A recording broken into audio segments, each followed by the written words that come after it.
Para empezar este tiempo.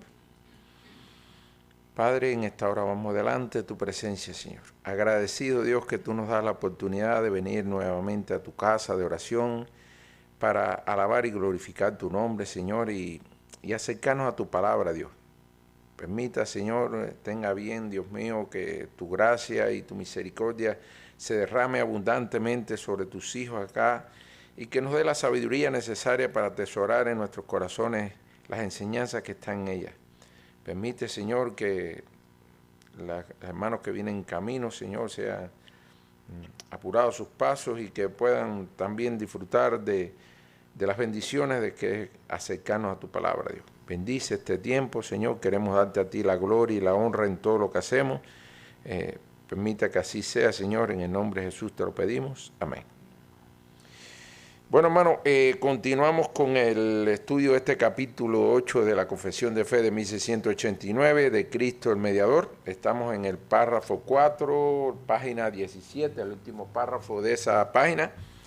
Y como siempre, vamos a empezar con una introducción muy breve de este capítulo que hemos estado estudiando y después leemos literalmente lo que nos dice este capítulo. Recordemos que este capítulo que habíamos estudiado es que Dios en su inmensa misericordia le agradó determinar que su Hijo Jesucristo ocupara el oficio de mediador, que ese oficio, como habíamos visto, lo había ocupado Jesucristo de manera voluntaria y que llevaba consigo otros oficios como era profeta, sacerdote, rey y cabeza y salvador de la iglesia. Habíamos visto también como la segunda persona de la Santa Trinidad, es decir, habíamos visto como la función de Cristo como redentor, como mediador entre Dios y los hombres,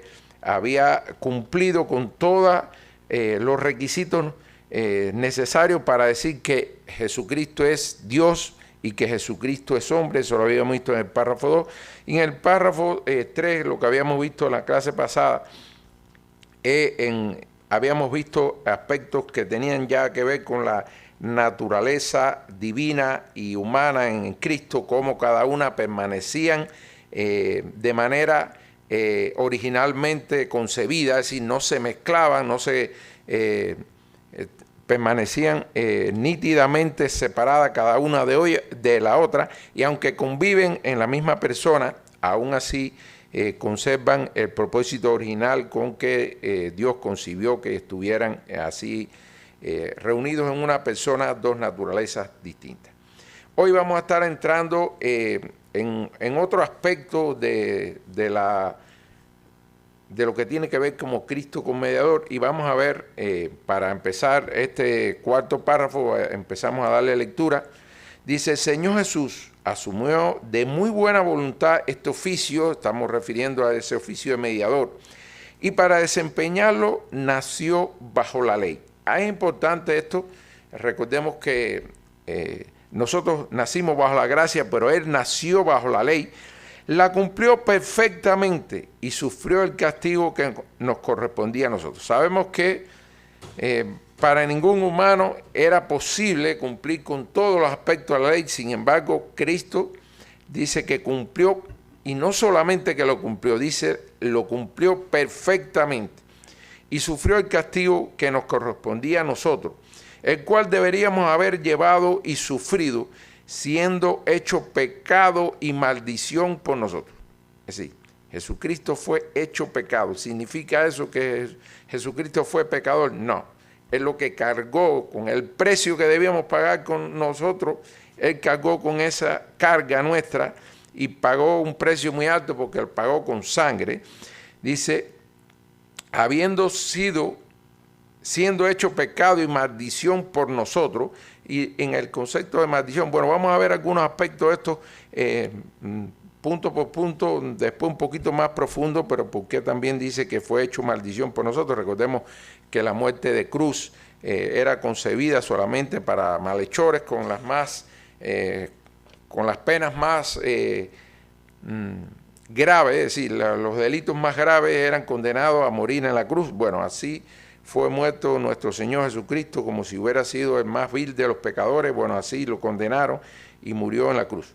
Dice, soportando las más terribles aflicciones en su alma y los más dolorosos sufrimientos en su cuerpo, es decir, físico y mental fueron los sufrimientos que enfrentó nuestro Señor Jesucristo, fue crucificado y murió y permaneció en el estado de los muertos, aunque sin ver corrupción. Al tercer día resucitó de entre los muertos con el mismo cuerpo que sufrió, es decir, con el mismo cuerpo que él fue a la sepultura, dice la Escritura que fue resucitado, es decir, volvió su alma al cuerpo, con el cual también ascendió al cielo, y ahí está sentado a la diestra del Padre, intercediendo, y regresará para juzgar a los hombres y a los ángeles al final del mundo.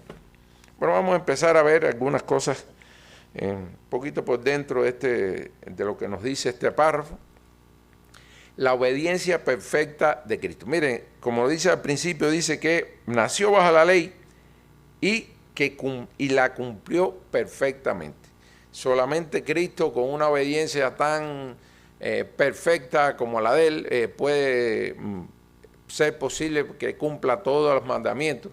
Dice, la obediencia perfecta de Cristo se refiere a su completa sumisión y completo cumplimiento de la voluntad de Dios en cada aspecto de su vida, desde su nacimiento hasta su muerte en la cruz. Jesús nace bajo la ley, él nace en el momento preciso según el plan de Dios. Jesús fue enviado al mundo naciendo de una mujer.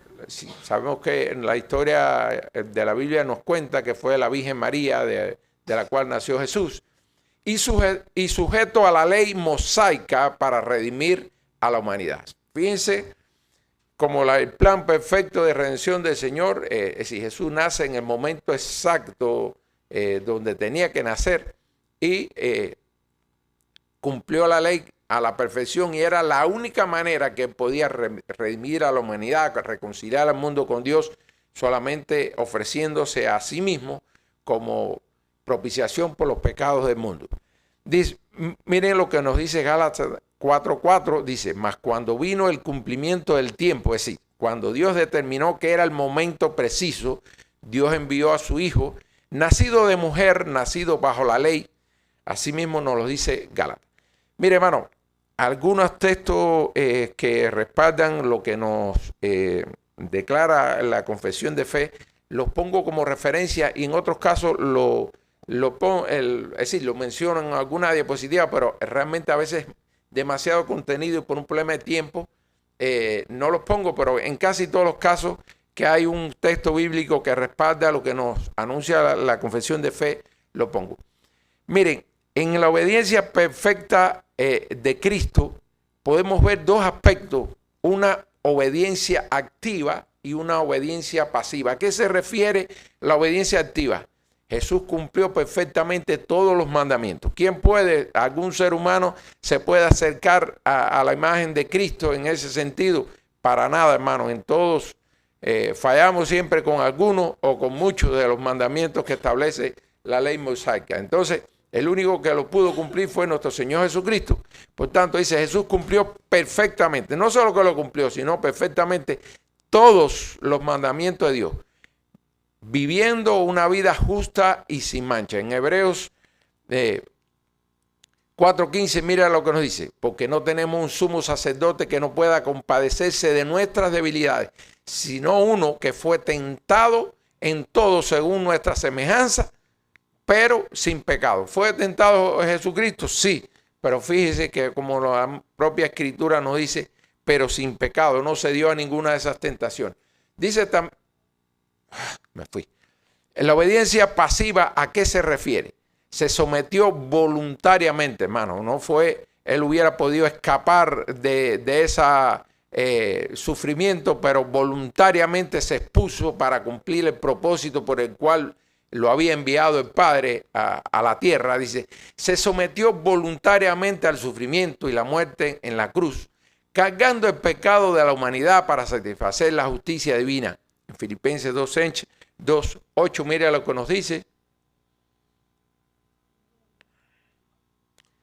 Filipenses 2:8 dice, y estando en la condición de hombre, se humilla a sí mismo, haciéndose obediente hasta la muerte y muerte de cruz.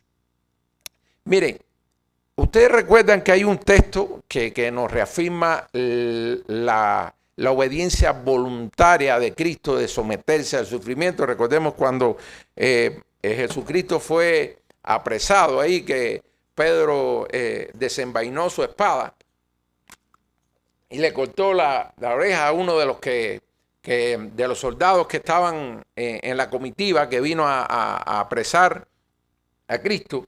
En Mateo 26:53 encontramos que él le dice, ¿acaso no piensas que si yo orara al Padre, el Padre podía enviar unas 12 legiones de ángeles en mi auxilio? Imagínense ustedes, ¿a qué está haciendo? Imagínense, en el ejército romano, una legión era equivalente a 600 soldados. Y fíjense como Cristo le dijo, no dude que si yo orara al Padre podía enviarme 12 legiones. Eso serían 72,000. 6,000, disculpe, 6,000. 6,000, eso sería equivalente a 72,000. Imagínense ustedes si fue voluntario o no el sacrificio de nuestro Señor Jesucristo. Si él hubiera querido librarse de la muerte, de la condena que le había dado sobre él, fácilmente hubiera podido orar al Padre y el Padre lo hubiera liberado. Pero sabía él que era necesario que se cumpliera lo que el Padre Celestial había establecido como el proceso para que él pudiera ir a la cruz y así redimir con su sangre y su muerte a la humanidad. Dice, esta obediencia es crucial porque el ser perfecta permite que los creyentes sean justificados ante Dios. Sabemos que la justicia nuestra es impuesta por nuestro Señor Jesucristo, porque ninguno, así como dice la palabra, no hay ni a uno justo. Dice, Cristo no solo pagó las deudas de nuestros pecados, sino que su justicia es imputada a quienes creen en Él, reconciliándolos con Dios. Eso en Romanos 5:19, mire cómo nos dice el apóstol Pablo, porque así como por la obediencia de un hombre los muchos fueron constituidos pecadores, sabemos que se está refiriendo a Adán, el pecado de Adán nos imputó a nosotros todo el pecado, así también por la obediencia de uno, refiriéndose a Cristo, los muchos serán constituidos justos. El sufrimiento vicario. Miren, quizás muchas veces hemos oído este término en algún texto, algún comentarista o algún texto de los que podemos encontrar que son libros cristianos, el sufrimiento vicario de Cristo. Es decir, se refiere a que Cristo tuvo un sufrimiento vicario.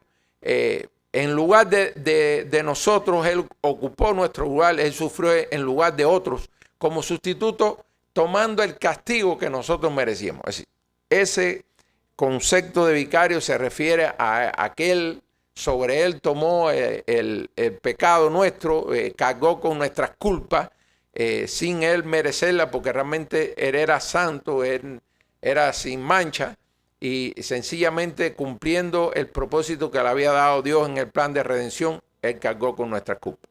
Y Jesús, siendo sin pecado, tomó sobre sí el pecado y la maldición que merecía la humanidad al morir en la cruz.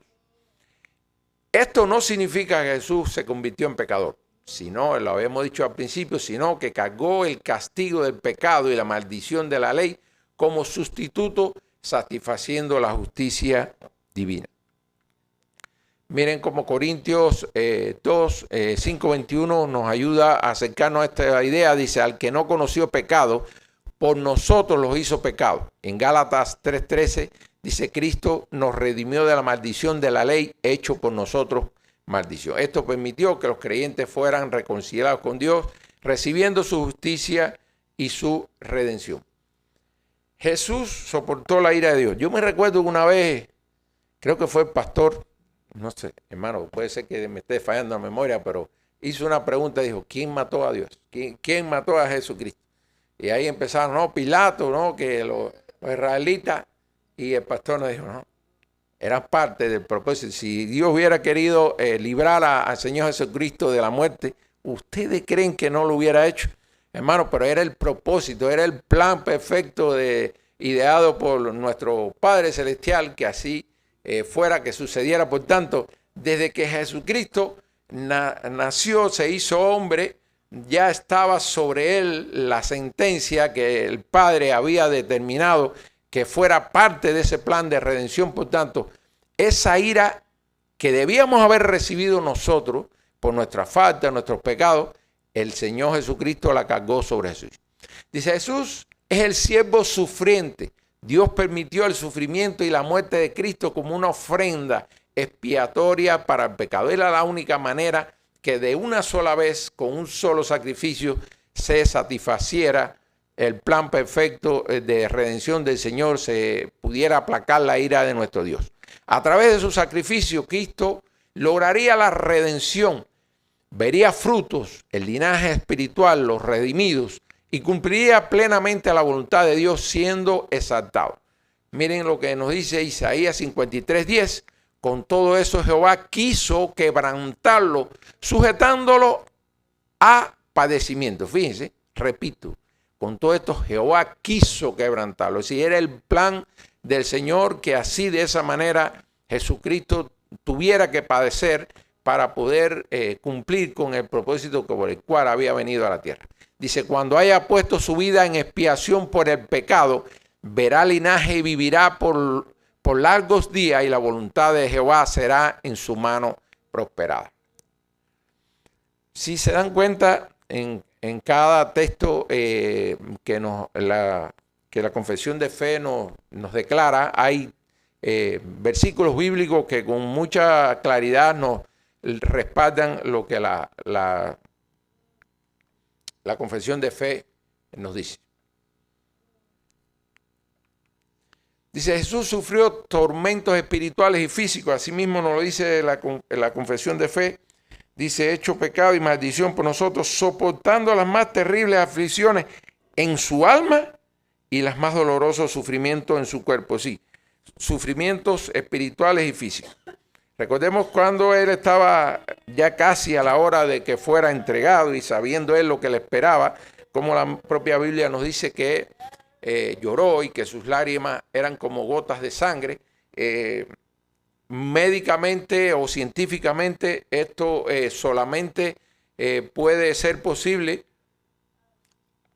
cuando una persona está expuesta a un estrés extremo, a condiciones tan extremas que su organismo reacciona de tal manera que en vez de sudar sudor, que es lo normalmente que pueden salir por las glándulas sudoríparas, puede salir sangre. Es decir, que científicamente está comprobado que un ser humano puede sudar sangre, pero solamente expuesto a esas condiciones. Fíjense, ahí todavía Jesucristo no había sido maltratado, no había sido humillado de la manera que fue cuando fue entregado. Es decir, a partir de ese momento fue cuando empezaron los sufrimientos tanto espirituales como físicos de manera extremada a manifestarse en contra de él. Pero ahí en ese momento todavía no había llegado, pero ya fíjense cómo había experimentando en su ser ese sufrimiento en su alma. Y bueno, la propia Biblia nos declara que dice que su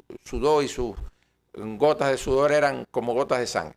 Dicen que en Salmo 22:1 dice, Dios mío, ¿por qué me has desamparado? Fíjense, a la propia palabra nos da testimonio de la aflicción que sentía nuestro Señor Jesucristo cuando estaba experimentando ese proceso ahí en la cruz.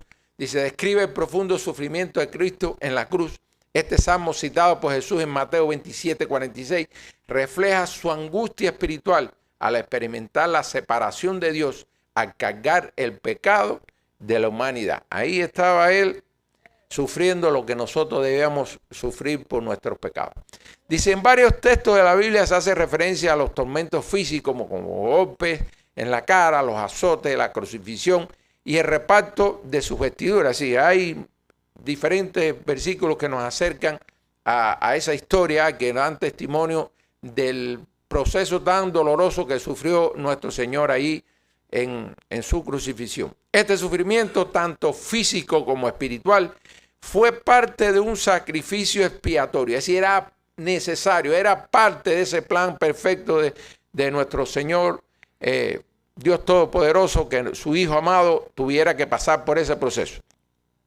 Dice, era parte de su sacrificio expiatorio, cumpliendo la profecía, porque así estaba ya declarado, demostrando su obediencia perfecta para redimir a la humanidad, como también se ve en Isaías 53:10. Dice, muerte y sepultura de Cristo, dice acá en el párrafo 4, que fue crucificado y murió y permaneció en el estado de los muertos, aunque sin ver corrupción. Es decir, Jesús muere ahí en la cruz, fue sepultado, pero dice que aún en la sepultura no vio corrupción. El enunciado muerte, sepultura y estado intermedio, que vamos a ver en la próxima diapositiva, se refiere o tiene que ver con aspectos clave de la obra redentora de Cristo. En el caso de la muerte, Cristo murió en la cruz. Es decir, la propia Biblia nos cuenta cómo los soldados, para comprobar que ya estaba muerto, atravesaron sus costillas con una lanza. Es decir, hay evidencias en la Biblia que Cristo murió junto a los dos malhechores que crucificaron a su izquierda y a su derecha. Dice que esta muerte, dice, Cristo murió en la cruz ofreciendo su vida como sacrificio expiatorio por el pecado. Isaías 53:5 nos dice, mas él herido fue por nuestras rebeliones, molido por nuestros pecados. El castigo de nuestra paz fue sobre él y por sus llagas fuimos nosotros curados. Dice que también en la sepultura Jesús fue sepultado. Es decir, hay evidencia bíblica de que después de su muerte Jesús fue sepultado en una tumba. En Mateo 27 del 59 al 60 nos lo dice con claridad, confirmando su muerte real. Es decir, no es que estaba aparentando que estaba muerto y no lo era, no. Hay evidencias bíblicas que fue muerto cumpliendo la profecía que nos dice también en Isaías 53:9, y se dispuso con los impíos su sepultura. Su sepultura también prepara el escenario para la resurrección. Recuerden, recientemente, incluso en una predicación de nuestro pastor, abordó ese tema de la resurrección y que esa tumba cuando llegaron las mujeres estaba vacía. Bueno, aquí le puse el texto de Romanos 5:8 que dice, mas Dios nuestro mostró su amor para con nosotros en que siendo aún pecadores, Cristo murió por nosotros. El estado intermedio, es decir, muerte, sepultura, hay un estado intermedio. La Biblia no da mucha información sobre este estado intermedio. Sin embargo, hay algunos versos bíblicos que hacen referencia a este tema, a cómo estaba Cristo en ese momento, en esos 3 días que estuvo en la sepultura. Dice, Cristo murió crucificado y descendió al estado de los muertos sin corrupción. Eso sí, con claridad nos lo dice la Biblia. Entre su muerte y la resurrección, eso es decir, esos 3 días que estuvo ahí en la tumba, Cristo existió en un estado intermedio. Aunque la Biblia no detalla exhaustivamente este periodo, pasajes como Lucas 23:43, cuando recuerden que este pasaje es el que cuando uno de los malhechores lo injuria, lo ofende, y el otro le dice, ¿acaso no tienes miedo? Señor, acuérdate de mí en tu gloria, algo así. Estoy parafraseando el texto. Y él le dice, hoy estarás conmigo en el paraíso. Es decir, claramente nos está hablando de un hecho que lo podemos considerar literal o de manera simbólica, pero que nos está dando a decir, hoy estarás conmigo en el paraíso. Si, lo que le esperaba a él era la muerte, y sabemos que los muertos están ahí en reposo sin que se puedan mover, pero nos da la idea que su espíritu en ese estado, en esos 3 días que él estaba muerto, iba a estar en el paraíso junto a nuestro Señor, el Padre Celestial, y junto a ese malhechor que en el último momento aprovechó para pedir perdón y clemencia por su ama. Dice en Pedro 3:19, vamos a ponerlo un poquito más amplio, porque ahí está un pedacito nada más, pero miren acá, se lo puse más. Dice, porque también Cristo padeció una sola vez por los pecados, el justo por los injustos, para llevarnos a Dios, siendo a la verdad muerto en la carne, pero vivificado en el Espíritu, en el cual también fue y predicó a los espíritus en prisión. ¿Qué nos está diciendo? Bueno, Pedro ahí se la ejerció para darnos una frase un poquito difícil de poder desglosarla y entenderla con claridad, pero nos está dando idea que allí, aún estando en la sepultura, en ese estado intermedio entre la muerte y la resurrección, ahí Cristo dice, y predicó a los espíritus en prisión. Usted puede darle diferentes interpretaciones, pero pudiéramos decir, en ese estado intermedio que estuvo Jesucristo mientras murió y resucitó, ahí el Señor, aún su espíritu estaba activo. Sugiere que su espíritu estaba activo posiblemente en el ámbito espiritual antes de resucitar. Hermanos, con claridad no está, literalmente no está así. Estos textos pudieran acercarnos a pensar que aún estando Cristo ahí en la sepultura, su espíritu estaba activo, basado en estos dos textos, pero son cosas que estamos deduciendo porque literalmente no está así en la Biblia. Resurrección y ascensión, dice, al tercer día resucitó de entre los muertos con el mismo cuerpo en que sufrió. Bueno, la resurrección y ascensión, estos dos eventos fundamentales en la vida de Cristo confirman su victoria y su divinidad. Es decir, la victoria sobre la muerte de los que están asistiendo al estudio que estamos haciendo del libro de Apocalipsis. Bueno, recientemente estábamos abordando este tema de la victoria, cuán complejo es a veces concebir este concepto en la vida actual, pero los que estamos asistiendo, bueno, el pastor nos ha ayudado un poco a entender estas cosas que a veces la Biblia nos revela y que no las entendemos a la primera, pero que profundizando en la propia Biblia podemos encontrar respuestas a estas cosas que a veces no están con total claridad, que con una sola lectura de un texto usted pueda llegar a interpretarla correctamente y en su totalidad.